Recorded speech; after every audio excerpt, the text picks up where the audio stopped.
और 7 वचन। इसी प्रकार से प्रभु यहोवा अपने दास भविष्यद्वक्ताओं पर अपना मर्म बिना प्रकट किए कुछ भी ना करेगा। परमेश्वर पढ़े वचन को हमें आशीषित करे। हालेलुया। और जिस विषय पर प्रियो आज हम लोग मनन करने वाले हैं, है ना, और इसलिए एक विषय पर आज हम लोग फिर से एक बार ध्यान देंगे कि जो भविष्यद्वक्ता होते हैं या जो भविष्यद्वक्ता थे बाइबल के दिनों में, ठीक है, वो कैसे थे, है ना। जो बाइबल के दिनों में भविष्यद्वक्ता लोग थे वे लोग कैसे थे। बाइबल में कई भविष्यद्वक्ताएं हैं जिन्होंने अपनी सेवकाई किया, और आज भी कई लोग हैं जो आज भविष्यद्वक्ता की सेवकाई कर रहे हैं, है ना। हम लोग आज बहुत सारे जगहों पर भविष्यद्वक्ताओं के नाम बहुत ज्यादा सुनते हैं। अगर आपने अगर ध्यान दिया है तो YouTube पर बोलो या फिर Zoom में, है ना, हमारे WhatsApp पर भविष्यद्वक्ताओं के बारे में कुछ ना कुछ आते ही रहता है, और हम लोग भी देखते हैं YouTube हो या Zoom मीटिंग हो या Facebook हो, जिस पर भविष्यद्वक्ता ये बोल रहे हैं, भविष्यद्वक्ता वो बोल रहे हैं, और आजकल लोग अपने नाम के साथ भविष्यद्वक्ता का टाइटल लगा के जोड़ते हैं, प्रॉफिट ये और ये, प्रॉफिट वो और वो।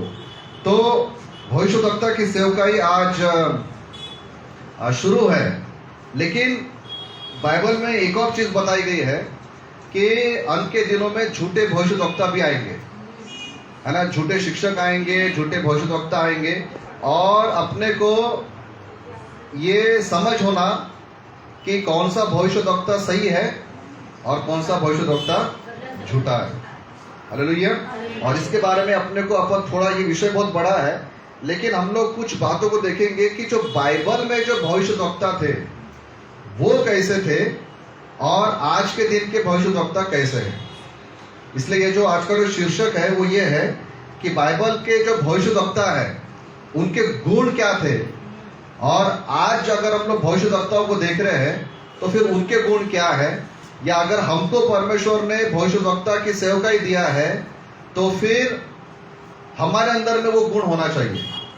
Praise the Lord. और ये जो वचन है अपन किसी को बुरा बोलने के लिए या किसी को नीचा दिखाने के लिए नहीं देख रहे हैं, लेकिन ये देख रहे हैं कि बाइबल क्या बताती है कि बाइबल के दिनों के भविष्यद्वक्ता का जीवन कैसा था, और उनके जीवनों से अपन लोग सीख सकते हैं कि हमारा जीवन कैसा होना चाहिए। आमीन। ये गंभीर विषय है और इसलिए अपने को ध्यान से सुनना पड़ेगा। आमीन।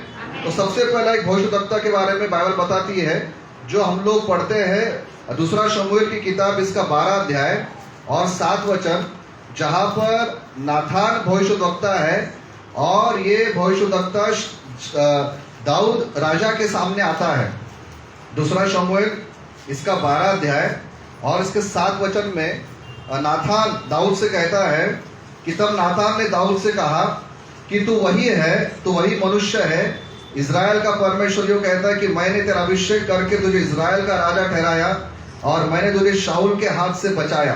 तो यहाँ पर नाथान नाम का भविष्यद्वक्ता दाऊद राजा से बात कर रहा है, और दाऊद राजा को क्या बता रहा है कि दाऊद को ये बता रहा है कि दाऊद राजा, तूने परमेश्वर के नजरों में पाप किया है।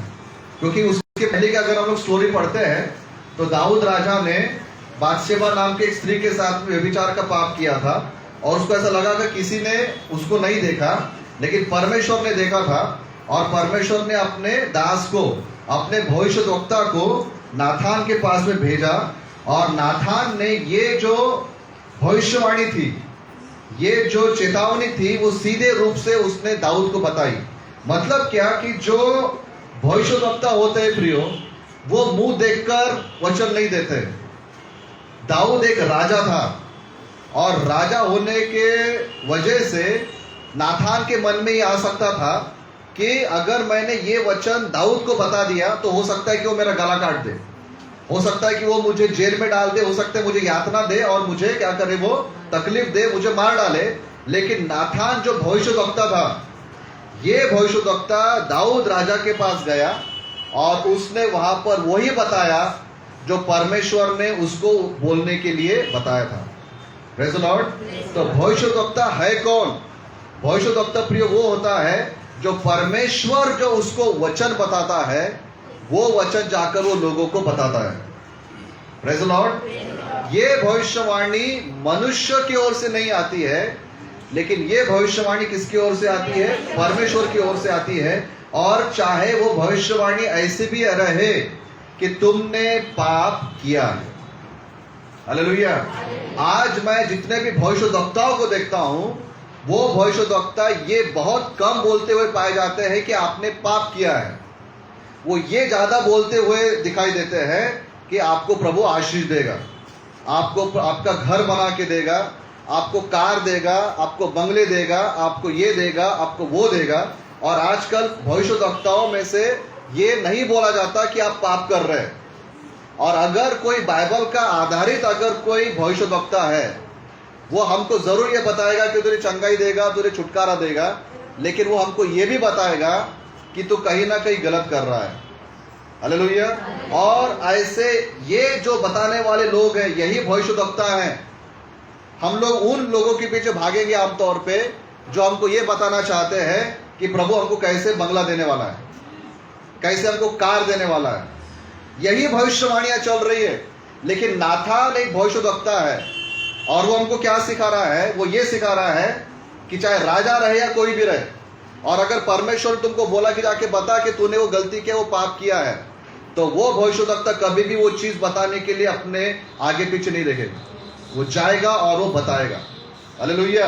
अगर आप किसी भविष्यद्वक्ता को के पीछे चलते हैं और अगर वो आपको सिर्फ आपको खुश करने वाली बातें बता रहा है, तो मैं तो वो बोलूंगा कि वो भविष्यद्वक्ता नहीं है, और आप गलत व्यक्ति के को आप देख रहे हैं फेसबुक पर, यूट्यूब पर या जूम मीटिंग में। क्योंकि अगर उसने ये बोल दिया कि आपने पाप किया है, हो सकता है कि अगले बार आप उसका वीडियो देखना बंद कर दे। हो सकता है कि आप उसके मिनिस्ट्री में कुछ दान देते हैं, वो दान देना बंद कर दे, तो उनका जो काम है वो बंद हो जाएगा। और कौन आने वाले पैसे को नुकसान कराएगा? अपना कोई नहीं कराएगा। इसलिए क्या है, ये बताओ कि आप अच्छे हैं, ये बताओ कि आप आशीषित हैं, ये बताओ कि आप सब अच्छा कर रहे हैं, यही बताते जाओ। लोग भी सुन रहे हैं, पैसा भी आ रहा है, अच्छा अपना चल रहा है। ये अपने को बहुत सावधानी रखना है। हालेलुया। तो नाथान क्या बताता है कि मैं प्रभु का वचन बताऊंगा, चाहे वो किसी के पाप भी दिखाता हो, तभी भी मैं वो वचन बताऊंगा। दूसरा एक भविष्यद्वक्ता है बाइबल में, जो हम यशाया की किताब में पढ़ते हैं। यशाया नबी की किताब, इसका 20 अध्याय हम लोग जानते हैं। यशाया नबी की किताब हम लोग पढ़ते हैं, है ना। तो देखिए यहाँ पर एक बहुत अलग ही काम हो रहा है। यशाया नबी की किताब, इसका 20 अध्याय और इसका 22 वचन में ऐसा लिखा है, उसी वर्ष यहोवा ने आमोस के पुत्र यशाया से कहा। यशाया को परमेश्वर ने क्या बोला? जा और अपनी कमर का ताट खोल और अपनी जूतियां उतार। और उसने वैसा ही किया, और वह नंगा और नंगे पांव घूमता फिरता रहा। हाँ? यशाया 20:2 है ना। यशाया 20 अध्याय का 2 वचन है ना। यशाया 20:2, जा अपनी कमर का ताट खोल और अपनी जूतियां उतार। अतः उसने वैसा ही किया। और ये भविष्यद्वक्ता कैसा घूम रहा था उस नगर में? नंगा घूम रहा था, है ना। मतलब ऐसा जरूरी नहीं कि हर एक के साथ होगा, लेकिन बाइबल का ये भविष्यद्वक्ता है जो ये दिखाता है कि मैं परमेश्वर की आज्ञा पालन इस प्रकार से करता हूं जिसके लिए मुझे बेइज्जत भी होना पड़े। आप समझ रहे बात को? पॉइंट ये है कि परमेश्वर यशाया के द्वारा उनको कुछ संदेश देना चाहता था, लेकिन उसके लिए परमेश्वर ने बोला कि तो अपने कपड़े उतार दे, वैसे ही घूम। और वो घूमा, क्योंकि परमेश्वर ने उसको ऐसा करने के लिए बोला था। लेकिन आजकल मैं जो भविष्यद्वक्ताओं को देखता हूं, उनके कपड़े तो एक से एक दिखते हैं, एक से एक कपड़े। मतलब पॉइंट ये है, सीखने वाली बात ये है कि कपड़े अच्छे होना यह भविष्यद्वक्ता का चिन्ह नहीं है। ये एक भविष्यद्वक्ता है जिसने अपने कपड़े तक उतार दिए थे प्रभु का वचन प्रचार करने के लिए। हालेलुया, है ना। मैं बहुत सारे लोगों को देखता हूँ, एक नंबर से सूट बूट एकदम बढ़िया चमकीले एकदम, है ना। कई दिनों पहले मैंने एक भविष्यद्वक्ता के बारे में सुना था कि परमेश्वर भविष्यवाणी कर रहा है कि मुझे कार देने वाला है, और सब लोग बोल रहे हैं हालेलुया। बाइबल का ये भविष्यद्वक्ता है जो अपने वस्त्र भी छोड़ रहा है, लेकिन आजकल के कई भविष्यद्वक्ता है जो मटेरियल्स के पीछे भाग रहे हैं, वस्तुओं के पीछे भाग रहे हैं। और हमको भी ऐसा लगता है कि नहीं, ये सच्चा भविष्यद्वक्ता है, हमको सावधान रहना चाहिए। बाइबल का एक भविष्यद्वक्ता है जो सच बोलने के लिए नहीं डरा। बाइबल का एक भविष्यद्वक्ता है जिसने अपने कपड़े भी उतारने के लिए वो नहीं शर्माया, क्योंकि ये परमेश्वर को देखते थे। हालेलुया। तीसरा एक बाइबल में एक भविष्यद्वक्ता अपने को मिलता है, दूसरा राजा और इसका 5वां अध्याय और 15 और 16 वचन। दूसरा राजा और इसका 5वां अध्याय और 15 और 16 वचन में, तब वह अपने दल समेत, वह मतलब नाथान इसकी बात हो रही, नामान की बात हो रही है। तब वह अपने सब दल समेत परमेश्वर के भक्त के यहाँ लौट आया और उसके सन्मुख खड़ा होकर कहने लगा, सुन, अब मैंने जान लिया है कि समस्त पृथ्वी में इज़राइल को छोड़ और कोई परमेश्वर नहीं है, इसलिए अब अपने दास की भेंट ग्रहण कर। तो यहाँ पर हमको मालूम है कहानी, नामान नाम का कोढ़ी था और वो क्या था, पूरा कोढ़ से भरा था। और एलिशा बोलता है उसको तो कि तू जा यर्दन नदी में 7 बार डुबकी लगा, तब उसका कोढ़ चला गया, है ना, ये स्टोरी हमको मालूम है। और जब उसका कोढ़ चला गया तो वो जो नामान व्यक्ति है, जो बहुत धनी व्यक्ति था, वो क्या बोलता है, मुझे पता चल गया है, मुझे चंगाई मिल गई कि परमेश्वर के अलावा कोई भी परमेश्वर नहीं है। अब वो क्या कहता है, देखिए, इसलिए अब अपने दास की भेंट ग्रहण कर। अब वो भविष्यद्वक्ता, वो जो नामान है, वो उस भविष्यद्वक्ता को पैसे गिफ्ट कर रहा है।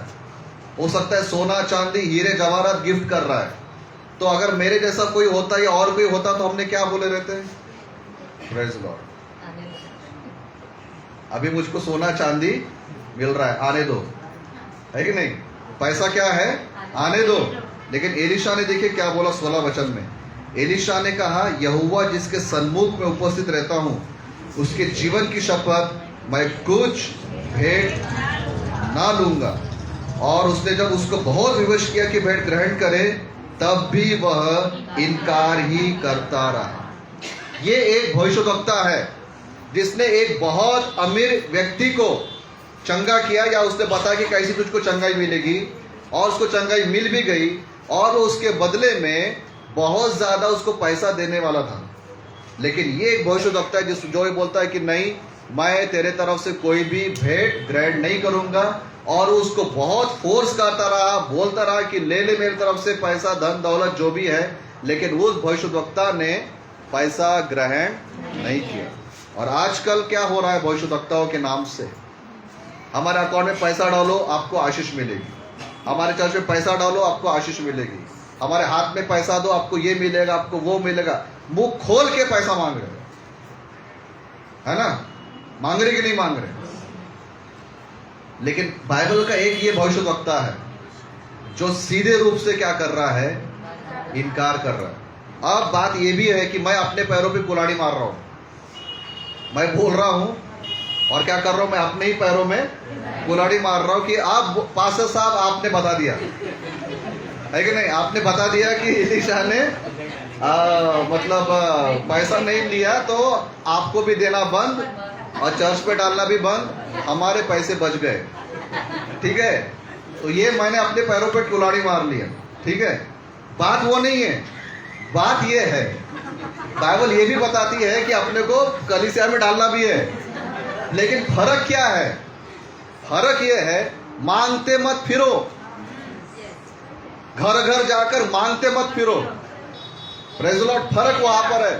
क्योंकि हम बाइबल में ये भी जानते हैं, मलाकी की किताब में ये भी लिखा है कि दशमांश लाओ, और नए नियम में कुरिन्थियों की भी पत्री में लिखा है कि तुम भेंट दो, है ना, हर्ष से देने वाले से परमेश्वर प्रसन्न होता है। अपने को कलीसिया में सेवकाई के लिए देना है। लेकिन अगर मैं ये बोलूं कि आप मेरे को 1000 रुपए दो आप चंगे हो जाएंगे, तो वो गलत है। मैंने आपको चंगा किया, मेरे सेवकाई में आप चंगे हो गए, आप मेरे को पैसा दो। मेरे सेवकाई में आपका बंगला बन गया, मेरे को पैसे दो। मेरे सेवकाई में आपके घर में शादी लग गई, मेरे को पैसा दो। ये भीख मांगना जो है, ये भविष्यद्वक्ताओं का काम नहीं है। मुझको भी पैसों की जरूरत है और कलीसिया मेरे आवश्यकताओं को पूरा करेगी, है ना। और आपने भी मेरे साथ कई बार आप खड़े हुए, जब हमारे भी ऊपर में बीमारी की समस्या थी, आप हमारे साथ मेरे साथ खड़े रहे। प्रभु आपको आशीष दे। लेकिन मैं कभी ये नहीं बोलूंगा कि आपको आशीष दे रहा है, चलो 1000 रुपये लाओ। ये मेरा भीख मांगना हो गया। आप देंगे तो मैं ना भी नहीं बोलूंगा। आप दे रहे हैं क्योंकि आपको प्रेरणा हुई, लेकिन मैं मांगते नहीं फिरूंगा कि मैं आपके घर में आया, आपके लिए प्रेयर किया तो आप मुझको पैसे दो। आप देंगे तो मैं ना भी नहीं बोलूंगा। आप समझ, फर्क बता रहा हूं मैं आपको, ठीक है। पैसे की जरूरत सबको है। एलिशा को बोल रहा है कि ले, लेकिन उसको लगता होगा कि मैं लेकर क्या करूंगा, और उसने क्या किया, उस पैसे का इनकार किया। प्रियो, ऐसे भविष्यद्वक्ताओं से बच के रहना जो पैसा मांगकर चंगाइयां बेच रहे, है ना। ऐसे भविष्यद्वक्ताओं से बच के रहना जो पैसा मांगकर बोल रहे कि आपको आशीष मिलेगी। आशीष पैसा देने से नहीं मिलती है, आशीष मिलती है प्रभु यीशु मसीह के वजह से।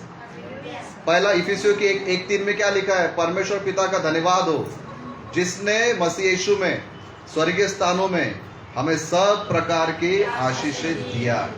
आशीष देने वाला पास्टर या भविष्यद्वक्ता नहीं होता है, आशीष देने वाला प्रभु यीशु मसीह होता है। हालेलुया। तो ये एक भविष्यद्वक्ता एलीशा जो पैसे नहीं मांग रहा है, हालेलुया, है ना। तो हमको ऐसे लोगों से सावधान भी रहना है। तीसरा एक भविष्यद्वक्ता हमको बाइबल में मिलता है, जो होशिया की किताब, इसका पहला अध्याय। होशिया नाम सुने क्या, है ना। होशिया की किताब, इसका पहला अध्याय और इसका दूसरा वचन क्या लिखा है यहाँ पर। जब यहोवा ने होशे के द्वारा पहले बातें की, तब उसने होशे से ये कहा, जाकर एक वेश्या को अपनी पत्नी बना ले और उसके कुकर्म के बच्चों को अपने बच्चे कर ले, क्योंकि ये देश यहोवा के पीछे चलना छोड़कर वेश्या का सा बहुत सा काम करता है। अभी कितनी भयानक बात है। ये एक और भविष्यद्वक्ता है बाइबल में, जिसको परमेश्वर ने क्या बोला कि मैं इजराइल देश को एक संदेश देना चाहता हूं कि जिस प्रकार से एक व्यभिचारी स्त्री अपने पति को छोड़कर किसी दूसरे के पीछे जाती है, मेरे लोग इजराइल लोग परमेश्वर को छोड़कर अन्य देवताओं के पीछे भाग रहे हैं। और ये संदेश देने के लिए वो कहता है कि जा और एक वेश्या को अपनी पत्नी बना ले, उससे शादी कर ले, और दूसरे के बच्चे को, उसके पापों से जो पैदा हुए हैं बच्चे हैं, उसको क्या कर, तू अपना बना ले। और होशे वैसे ही करता है। आज के ज़माने अगर कोई ये बोले कि जा, परमेश्वर का वचन तुझ तक आया है, जा वेश्या से शादी कर, तो क्या करेंगे मालूम है क्या, यीशु के नाम से शैतान के आवाज को बांध देंगे। ऐसा ही होगा, है कि नहीं। लेकिन मतलब ये सभी के साथ नहीं होगा, लेकिन मैं आपको बताना ये चाहता हूं कि बाइबल के जो भविष्यद्वक्ता है उनका जीवन कैसा था और आजकल के भविष्यद्वक्ताओं का जीवन कैसा है। ये सब जो भविष्यद्वक्ता है जो बाइबल में आपको दिख रहे हैं, क्या ये सब मौज मस्ती में रहने वाले भविष्यद्वक्ता है क्या? इनके जीवन में क्या आपको बहुत पैसा, बहुत मतलब अच्छे कार, अच्छी बीवी है, अच्छे सब अच्छा दिख रहा है क्या? इनके जीवनों में तकलीफ और दुख दिख रहा है, त्याग दिख रहा है, बलिदान दिख रहा है।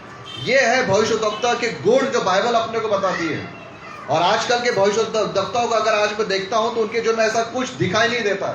सब पैसा, लत्ता, ये वो, बस आपको भी बेवकूफ बना रहे, खुद भी बेवकूफ बन रहे।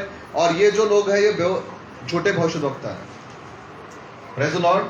होशे के साथ जो हुआ वो सबके साथ नहीं होगा, लेकिन वो उसका मन तो देखो, उसका त्याग तो देखो, उसका समर्पण तो देखो कि वो एक अच्छे लड़की से शादी कर सकता था, लेकिन उसने सिर्फ परमेश्वर की आवाज सुनकर उसने एक वेश्या से शादी किया। और उसके दूसरों के बच्चे जो पाप से हुए थे उन बच्चों को उसने अपना नाम दिया।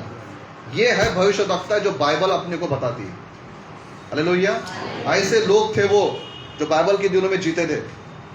एक और भविष्यद्वक्ता है यिर्मयाह की किताब, इसका 13वां अध्याय और इसका 17वां वचन। यिर्मयाह की किताब, इसका 13 अध्याय और इसका 17 वचन। पर यदि तुम इसे न सुनो तो मैं अकेले में तुम्हारे गर्व के कारण रोऊंगा और मेरी आंखों से आंसुओं की धारा बहती रहेगी, क्योंकि यहोवा की भेड़ें बंधुआ कर ली गई है। तो यिर्मयाह एक भविष्यद्वक्ता है जो रो रहा है ना, जो अपने आंखों से आंसू बहा रहा है। और थियोलॉजिकल स्टडीज में यिर्मयाह को वीपिंग प्रॉफिट बोलते हैं। मतलब यिर्मयाह को बोला जाता है रोने वाला भविष्यद्वक्ता। उसको नाम ही दिया गया था, क्या नाम दिया गया था? रोने वाला भविष्यद्वक्ता है यिर्मयाह। और आज कितने भविष्यद्वक्ता रोते हुए दिखते हैं, लोगों के लिए रोते हुए नहीं दिखते। ये रो रहा है, वो क्या कह रहा है कि यदि तुम मेरी बात न मानेंगे तो मैं तुम्हारे लिए रोऊंगा, मेरे आंखों से आंसू की धारा बहती रहेगी, क्योंकि यहोवा की भेड़ें बंधुआई में चली गई। आज कौन सा भविष्यद्वक्ता रो रहा है लोगों को देख करके वो पाप में जा रहे हैं? कौन से भविष्यद्वक्ता रो रहे हैं जूम मीटिंग में या फेसबुक पर ये बोलकर कि अरे पाप मत करो, मैं रो रहा हूं तुम्हारे लिए, तुम बंधुआई में जा रहे हैं, तुम शैतान की बंधुआई में जा रहे हैं, मैं तुम्हारे रो रहा हूं, तड़प रहा हूं। ऐसा शायद ही अपने को मिलेगा, क्योंकि मेरे तो देखने में नहीं आया। अगर आपके आया होगा तो मुझे नहीं मालूम। हमको भविष्यद्वक्ताओं की सेवकाई को समझना है प्रियो, हालेलुया। ये कोई मजाक सेवकाई नहीं है। बाइबल बताती है ऐसे कई है। मैंने सिर्फ आपको 5 भविष्यद्वक्ताओं के बारे में बताया। बहुत सारे भविष्यद्वक्ता है बाइबल में जिनका जीवन दुख और तकलीफ में गया। यशायाह जो अपन ने देखा था, यशायाह उसको कैसे मारा गया मालूम है क्या? उसको बीच में से चीर डाला गया, 2 पेड़ के बीच में बांधा गया और आरी से उसको काटा गया। 2 टुकड़े कर दे यशायाह भविष्यद्वक्ता के, जिसका अपन लोग कई बार वचन पढ़ते हैं। ये वो लोग थे प्रियो जिनको अपन बोल सकते थे कि भविष्यद्वक्ता है। और आज के दिनों में भी भविष्यद्वक्ताओं की सेवकाई बहुत ज्यादा चल रही है। मैं बहुत सारे व्हाट्सएप ग्रुप में हूं, जब देखो तो भविष्यवाणी है, भविष्यद्वक्ता और भविष्यवाणी है, भविष्यद्वक्ता भविष्यवाणी का ही उसमें एडवर्टाइजमेंट आते रहता है। सवाल है इन भविष्यद्वक्ताओं में वो भविष्यद्वक्ताओं का गुण दिखते हैं क्या? इसलिए मैं अपने आप को कभी भविष्यद्वक्ता नहीं कहता। मैं तो सिर्फ एक पास्टर हूं जो मुझको प्रभु ने कलीसिया दिया है, हालेलुया। अपने को परखना चाहिए।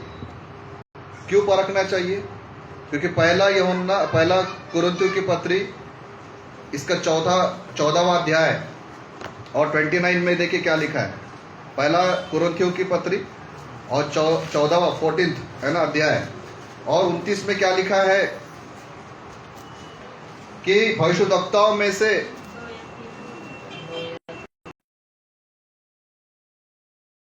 परखे, क्या लिखा है? भविष्यद्वक्ताओं में से 2 या 3 बोले और शेष लोग क्या करें? उनके वचन को परखे। हमको ये जिम्मेदारी दिया गया, आपको ये जिम्मेदारी दिया गया, कलीसिया को जिम्मेदारी दिया गया है कि अगर कोई भविष्यवाणी कर रहा है, डायरेक्ट आमीन मत बोलो, उसको परखो कि क्या वो भविष्यवाणी सही है या नहीं है। हालेलुया। काम करना चाहिए। और इसलिए बाइबल कुछ बातों को बताती है, और बाइबल ये बताती है कि पहला कुरिन्थियों के 14वां अध्याय का 3रा वचन पढ़ेंगे। उसी में पहला कुरिन्थियों 14:3, परंतु जो भविष्यवाणी करता है वो मनुष्य से उन्नति और उपदेश और शांति की बातें कहता है। तो भविष्यद्वक्ता जो होता है उसको सेवकाई यहाँ बताई गई है। जब एक भविष्यद्वक्ता जब भविष्यवाणी करता है तो क्या बोलता है? वो 3 बातें बोलता है वहां पर। पहली बात कौन सी है? उन्नति, दूसरा है उपदेश, और तीसरा है शांति। 3 बातें भविष्यवाणी में होना चाहिए। जब कोई व्यक्ति भविष्यवाणी कर रहा है उसमें होना चाहिए उपदेश, उसमें होना चाहिए सबसे पहले क्या है? उन्नति, उपदेश और शांति। Praise the Lord. अब मुझको यहां पर बताइए, इसमें कहां पर पैसा आया? इसमें कहां पर प्रॉपर्टी आई? कहां पर बंगले और कहां पर क्या है?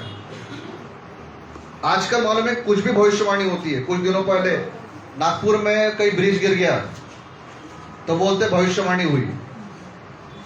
ये किसकी भविष्यवाणी? उसका इस वचन के साथ क्या कनेक्शन है? क्या उससे किसी की उन्नति हुई? क्या उससे किसी को उपदेश मिला? क्या उसको किसी से शांति मिली? गिर गया वो प्लॉट, क्या बोलते उसको, है ना, ब्रिज गिर गया और हम लोग बोल रहे हैं हालेलुया प्रेज़ द लॉर्ड, भविष्यवाणी पूरी हो गई। उससे ना उन्नति मिल रही, ना उपदेश मिल रहा है, ना शांति मिल रही। भविष्यवाणी परखना चाहिए। भविष्यवाणी परखना चाहिए। 3 बातें भविष्यवाणी में होना चाहिए। पहला उन्नति, दूसरा उपदेश और तीसरा शांति। 3 बातें भविष्यवाणी में होना चाहिए। पहला उन्नति, दूसरा उपदेश और तीसरा शांति। भविष्यवाणी परखना चाहिए। हालेलुया, है ना। ये भविष्यवाणी नहीं है कि उधर बारिश गिरने वाली है, ये भविष्यवाणी नहीं कि उधर बर्फ गिरेगी। भविष्यवाणी ये होती है कि जिसमें से अपने को उन्नति, उपदेश और शांति मिले। हालेलुया।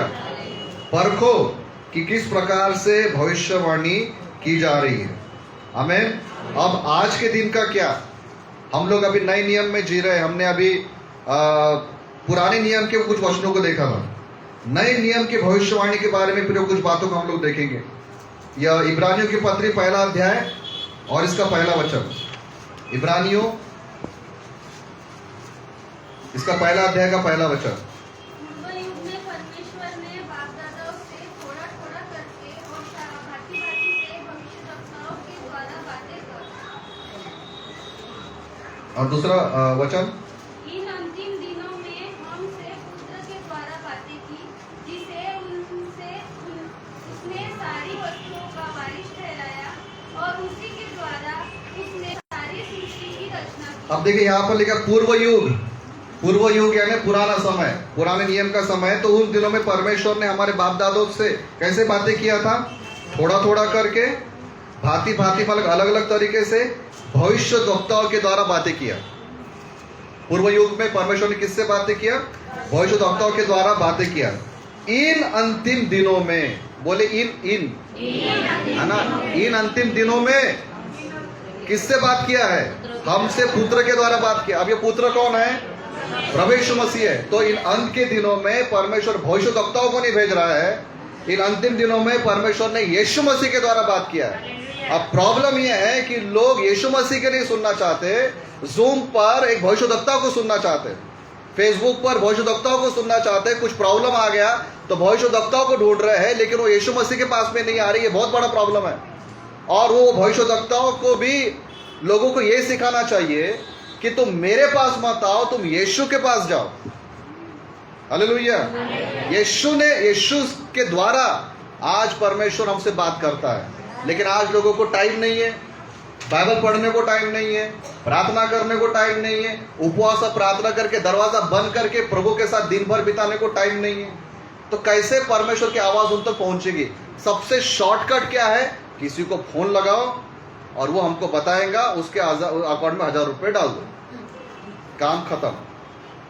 लेकिन ये पूरा गलत चल रहा है।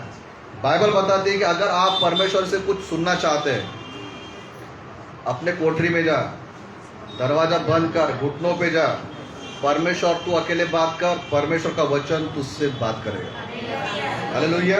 कई सालों पहले एक भविष्यद्वक्ता आए थे नागपुर में, और वो बोल रहे थे कि मैं मुझको किसी ने नहीं सिखाया, मैं किसी के हाथ से नहीं सीखा हूँ, मुझको मेरा कोई टीचर नहीं था, लेकिन मैंने सिर्फ घुटनों पे जा जाकर प्रार्थना कर करके मैंने परमेश्वर से क्या करें, मैंने परमेश्वर से सीखा है ना। घुटनों पे जा जाकर मैंने परमेश्वर से सीखा है। मैंने एक बाइबल कॉलेज खोला है, आप मेरे बाइबल कॉलेज में आओ। मतलब ये वो भविष्यद्वक्ता के शब्द बता रहा हूँ।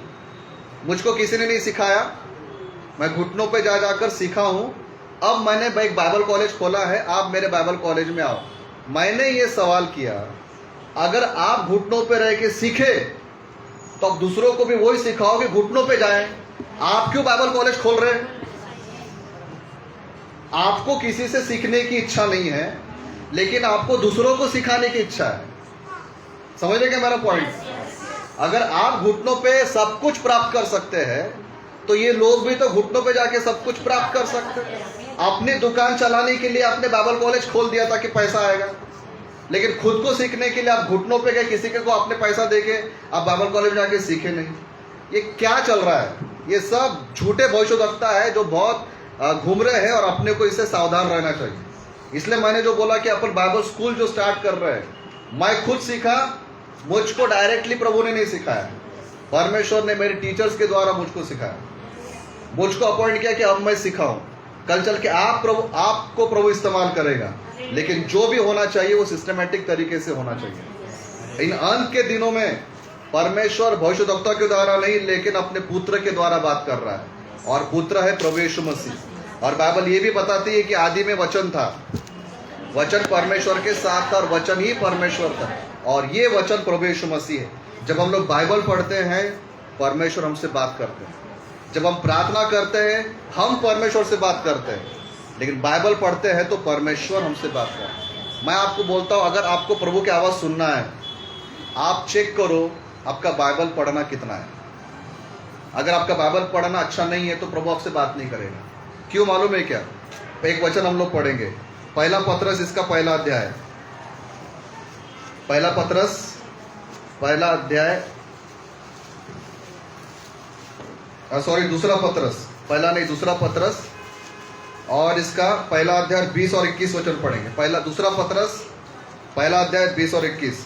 पर पहले ये जान लो कि पवित्र शास्त्र की कोई भी भविष्यवाणी किसी के अपने ही विचारधारा के आधार पर पूर्ण नहीं होती, क्योंकि कोई भी भविष्यवाणी मनुष्य की इच्छा से कभी नहीं हुई, पर भक्त जन पवित्र आत्मा के द्वारा उभारे जाकर परमेश्वर की ओर से बोलते थे। ध्यान दीजिए इस वचन में क्या क्या आया है।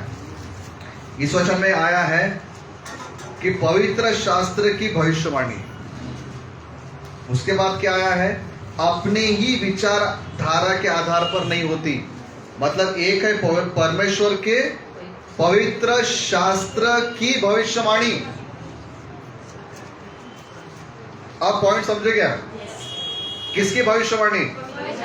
पवित्र शास्त्र की भविष्यवाणी, भविष्यद्वक्ता की भविष्यवाणी नहीं, पवित्र शास्त्र की भविष्यवाणी। मतलब वो भविष्यवाणियां जो बाइबल में लिखी गई है, वो वचन जो बाइबल में लिखे हैं। ये यहाँ पर किसी व्यक्ति की बात नहीं हो रही है, परंतु उस भविष्यवाणी की बात हो रही है जो पवित्र शास्त्र में लिखी गई है। हालेलुया। और वो अपने विचार से पूर्ण नहीं होती, क्योंकि कोई भी भविष्यवाणी मनुष्य की इच्छा से कभी नहीं हुई। मतलब दूसरी बात यहाँ पर आ रही है, या तीसरी बात अगर हम बोलेंगे, पहले है पवित्र शास्त्र की भविष्यवाणी, दूसरी है अपने ही विचारधारा के अनुसार नहीं होता, और तीसरा है मनुष्य की इच्छा से नहीं होता। लेकिन पवित्र जन क्या है? भक्त जन पवित्र आत्मा के द्वारा उभारे जाकर परमेश्वर की ओर से बोलते हैं। तो यहाँ पर क्या हो रहा है मालूम है क्या? तीन बातें यहाँ कनेक्ट हो रही है। तीन बातें ये कनेक्ट हो रही है, पवित्र शास्त्र, परमेश्वर का आत्मा, और फिर सेवक लोग। हालेलुया। कौन कौन दिख रहे हैं यहाँ पर? पवित्र शास्त्र मतलब बाइबल, पवित्र आत्मा जो उभारता है, और बोलने वाले लोग। मतलब कोई भी भविष्यवाणी पवित्र आत्मा और वचन के आधार पर ही बोली जा सकती है, अपने मन से नहीं बोली जा सकती।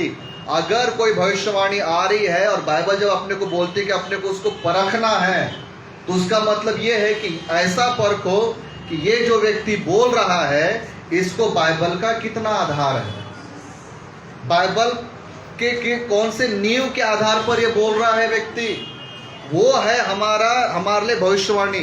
कोई व्यक्ति ये बोले कि मैं तुझको ये देना चाहता हूँ, परमेश्वर तुझको ये देने वाला है, तो अपने को ये देखना पड़ेगा ये जो बोल रहा है इसके पीछे बाइबल क्या बोलती है। Praise the Lord. ये परखना प्रिय बहुत जरूरी है। आप अगर जूम पे देखते हैं, फेसबुक पे देखते हैं, यूट्यूब पे देखते हैं, भविष्यवक्ताओं का आप देखते हैं, पहले ये तो देखो कि वो जो बोल रहे हैं उसको बाइबल का कितना आधार है। हालेलुया, है ना?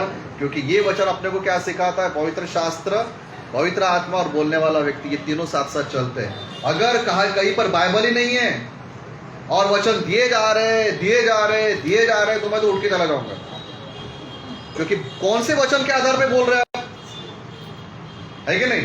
बाइबल ही नहीं खुल रहा है। कई लोग तो ये बोलते हैं कि अरे मुझे बाइबल तो मुंह फट याद है, बाइबल खोलती नहीं वो बहुत ही ज्यादा आत्मिक बन गए। मेरे ख्याल से वो यीशु मसीह के लेवल तक आ गए, क्योंकि यीशु मसीह वचन है और इनको भी बाइबल पूरा ही मालूम है। मतलब यीशु मसीह के लेवल पे हो, उतने बड़े तो भैया अपन नहीं है, मैं उठ के चला जाऊंगा वहां पे। क्योंकि अगर कोई भविष्यवाणी हो रही है, अगर कहीं प्रचार हो रहा है, तो वहां पर बाइबल होना बहुत जरूरी है। बाइबल खोला जाना, बाइबल को पढ़ा जाना और उसमें से प्रचार किया जाना, उसी को अपन लोग बोल सकते हैं कि वहां पे सही में वचन प्रचार हो रहा है या वहां पर भविष्यवाणी हो रही है। आमीन। और इसीलिए हमको भविष्यवाणी को क्या है? परखना बहुत जरूरी है। अभी देखिए, चाहे हमारे चंगाई के लिए हो, चाहे हमारे शांति के लिए हो, चाहे हमारे शादी के लिए हो, हमारे बच्चों के लिए, हमारे धन संपत्ति कुछ भी हो, हमारे जीवन से संबंधित कोई भी परेशानी हो, उसके लिए 2022 साल पहले भविष्यवाणी हो चुकी है। 2022 साल पहले हमारे चंगाई के लिए, शादी के लिए बोलो, वैवाहिक जीवन के लिए, बच्चे बड़े, पैसा लत्ता जो भी है, हमारे जीवन से जुड़ी हुई जो भी बात है, उसके लिए 2000 साल पहले ही भविष्यवाणी हो चुकी है। अभी कोई जरूरत नहीं कि कोई आके और इसी संबंधित भविष्यवाणी करे। कैसे मैं आपको बताता हूँ। अगर कोई व्यक्ति बीमार है और उसको कोई आकर ये बोले, या वो किसी के पास में जाता है कि मैं चंगा होना चाहता हूँ, मेरे लिए प्रार्थना करो, और वो ये बोलेगा कि मुझे प्रभु बता रहा है कि तू चंगा हो जाएगा, मैं ये बोलूंगा ये बात मेरे को पहले से ही मालूम है। ये बात मुझको, क्योंकि 2022 साल पहले मुझको बाइबल बताती है कि यीशु मसीह के कोड़े खाने से मैं चंगा हो गया हूं। कोई नई बात बताओ ना, ऑलरेडी हो चुका है ना, तो उसके लिए नया व्यक्ति आके मुझको कौन क्या बताएगा, वो तो ऑलरेडी है। जिम्मेदारी मेरी है कि मैं विश्वास करूं, मैं प्रार्थना करूं, मैं वचन के अनुसार चलूं, और चंगाई मेरी है। मुझको किसी के पास में जाके फोन लगाकर सुनने की जरूरत नहीं कि हाँ मैं भविष्यवाणी कर रहा हूं कि तू चंगा हो जाएगा। मैं तो बोलूंगा भैया मेरे को पहले से ही मालूम है हर बात के लिए, है ना। अगर हम मुझको शांति चाहिए, बाइबल बताती तो परमेश्वर पे नजर लगा, बाइबल बताती कि व्यर्थ बातें सोचना बंद कर दे, तब प्रभु की शांति तेरे मन में काम करेगी। मुझको किसी भविष्यवक्ता के पीछे भागने की जरूरत नहीं कि भविष्यवक्ता साहब मैं, मेरे अंदर में शांति नहीं है, मैं क्या करूं। मुझको बाइबल पढ़ना पड़ेगा, मुझको वचन देखना पड़ेगा। मुझे जूम में जाकर पासा मैं क्या करूं, मेरे शादी में बहुत गड़बड़ियां है, तो वहां पे भविष्यवक्ता जो है वो भविष्यवाणी करेंगे, हाँ तेरा पत्नी के साथ में रिश्ता ठीक हो जाएगा यीशु के नाम से, ठीक है। तेरी पत्नी का तेरे पति पत्नी जो भी है, आप दोनों के रिश्ते अच्छे हो जाएंगे, मैं भविष्यवाणी करता हूं। और घर जाकर वो खाना नहीं बनाएगी तो है कि नहीं।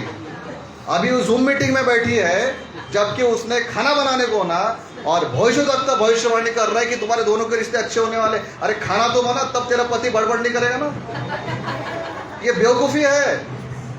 बाइबल क्या बताती है, अगर वैवाहिक जीवन को बना के रखना है तो पति ने अपनी जिम्मेदारी को पूरा करना चाहिए, पत्नी ने अपनी जिम्मेदारी को पूरा करना चाहिए, ताकि आपका वैवाहिक जीवन अच्छे से चलता रहे।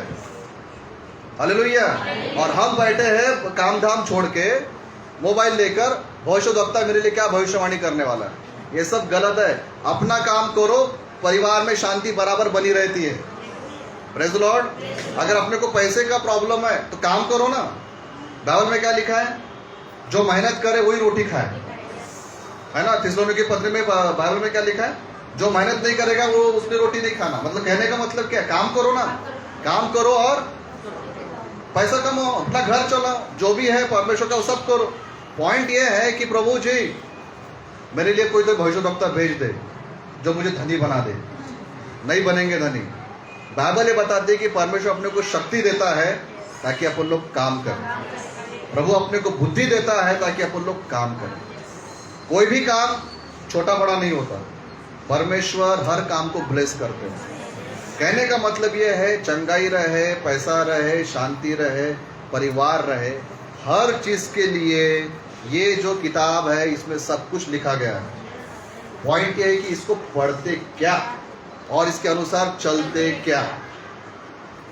कोई जरूरत नहीं है व्यक्ति आकर कभी हमारे पीछे कुछ भविष्यवाणी आकर करे। मैं ये नहीं बोल रहा हूँ कि आपने परमेश्वर ने दासों को नहीं रखा है। बाइबल के दिनों में, पुराने नियम में हम लोग देखते कई भविष्यवक्ता थे, उनका जीवन हमने देखा कि उनका जीवन कैसा था। आज के दिन में भी पवित्र आत्मा का एक गिफ्ट है, भविष्यवाणी का गिफ्ट। लेकिन इसका मतलब ये नहीं है कि हम लोग बाइबल को इनकार करें और इनके पीछे भागते बैठे। Praise the Lord. है ना। मेरा एक मित्र है ना, और मेरे मित्र को नागपुर के एक प्रभु के दास ने बोला था कि तुझको संतान होगी। उनको संतान नहीं थी, और वो जो भैया है वो कोई भविष्यवक्ता नहीं है, लेकिन उस समय पवित्र आत्मा ने उनको उभारा कि तो इस व्यक्ति को बोल कि तुमको संतान हो जाएगी, तुम चिंता मत करो। और उनको 1 ही साल में बेटा हो गया और वो भी ट्विंस हो गए। ये है पवित्र आत्मा के द्वारा उभारी गई, प्रेरित हुई भविष्यवाणी जो पूरी भी हुई। हर बार वो भविष्यवाणी नहीं करते फिरते, आ जाओ रे मैं भविष्यवाणी करता हूँ, वैसा नहीं है। वो टाइम था, वो जरूरत थी और पवित्र आत्मा ने उसको उभार कर वो काम कर दिया। हालेलुया। इसलिए प्रियो, अपने को ये भविष्यवाणी का जो अर्थ है वो समझना बहुत जरूरी है। बाइबल में आपने देखा कैसे थे वो लोग, कैसे त्याग करने को तैयार थे, कैसे तकलीफें उठाने को तैयार थे, और ऐसे लोग थे वो सच्चे भविष्यवक्ता थे। लेकिन आज अपने को बहुत सावधान रहने की आवश्यकता है ना। एक भविष्यवक्ता का वीडियो मैंने देखा था, किसी को बुलाया, मेरे ऊपर में अभी बहुत अभिषेक है, मेरे ऊपर में क्या है, बहुत अभिषेक है, मेरे जूते को छू ले तुझको अभिषेक मिलेगा। शायद मेरे पास वीडियो होगा, वो अगर होगा तो आपको दिखाऊंगा मैं। बहुत अभिषेक है मेरे ऊपर, मेरे जूते को छू ले तेरे को मिलेगा। क्या है ये? बाइबल बताती है, प्रेरितों के काम में लिखा है, जब पौलुस और पतरस के सामने जब लोग झुकने लगे तो पौलुस, वो प्रेरित लोग क्या बोलते हैं कि हम परमेश्वर नहीं है, हमारे सामने मत झुको। और आजकल के भविष्यवक्ता बोलते हैं मेरे जूते को छू, है ना। अभी मैं पुलपिट पर मैं ज्यादा कुछ बोल नहीं सकता, लेकिन आप समझ जाओ, ऐसे लोग भविष्यवक्ता नहीं हो सकते, है ना। आपके पर्स में पैसा आ जाएगा ऐसा बोलेगा तो सब तो हालेलुया बोलने वाले है कि नहीं। लेकिन ये भविष्यवाणी नहीं है। परमेश्वर के हर एक के अकाउंट में पैसे नहीं डालता है। प्रभु अपने को काम देगा, वो बोलेगा कि ये पैसा है, सही तरीके से इस्तेमाल कर, है ना। कैसा पैसा कमाना, कैसा पैसा खर्चा करना, इसके विषय में भी बाइबल में लिखा है। मैं प्रार्थना करते बैठूंगा, प्रभु जी मेरे अकाउंट में पैसा डाल दे, वैसा नहीं होगा। अपने को क्या करना पड़ेगा, काम करना पड़ेगा। जो भी आपका टैलेंट है, जो भी आपकी बुद्धि है, जो भी आप कर सकते हो वो करो, कमाओ, उसका सही रूप से उपयोग करो। आपको किसी के पीछे भागने की जरूरत नहीं पड़ेगी। हालेलुया, है ना। ये बहुत बड़ा विषय, लेकिन हम लोग यहाँ पर क्लोज करेंगे कि भविष्यवक्ता प्रिय वो होता है जो परमेश्वर के द्वारा उभारे जाकर बोलते हैं। पुराने नियम में ये जो भविष्यवक्ता थे, नाथान, यशाया, एलीशा, होशेया, यिर्मयाह, है ना, इनका जीवन बहुत अद्भुत था। शायद हम लोग उस लेवल पर नहीं पहुंच पाएंगे, लेकिन वो हमें कुछ सिखाते हैं और वो सीख हमको सीखना है। आज के ज़माने में ज़रूरत पड़ती है, भविष्यवाणियाँ होती हैं, लेकिन पॉइंट ये है कि हमारा यीशु मसीह के साथ में व्यक्तिगत संबंध कितना है, हमारा व्यक्तिगत बाइबल पढ़ना कितना है, हमारा व्यक्तिगत अध्ययन कितना है। हालेलुया। जिसके पास पुत्र है उसके पास जीवन है, और जीवन का मतलब होता है जीवन से जुड़ी हुई हर एक बात। आमीन। आइए हम लोग प्रार्थना करेंगे और हम लोग यही दुआ करें प्रियो कि हम इन भविष्यवक्ताओं को समझ पाए। भविष्यवक्ता की सेवकाई बहुत अद्भुत सेवकाई है।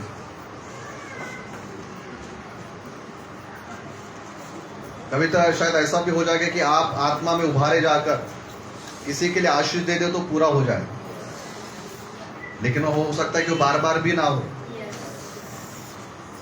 और शायद मुझे ऐसा कुछ याद आ रहा है कि जब ये हॉल बनना था, है ना, तब प्रार्थना होती तो ये भी बोला जा रहा था ना कि क्या 21-22 में हो जाएगा अपना हॉल बन के।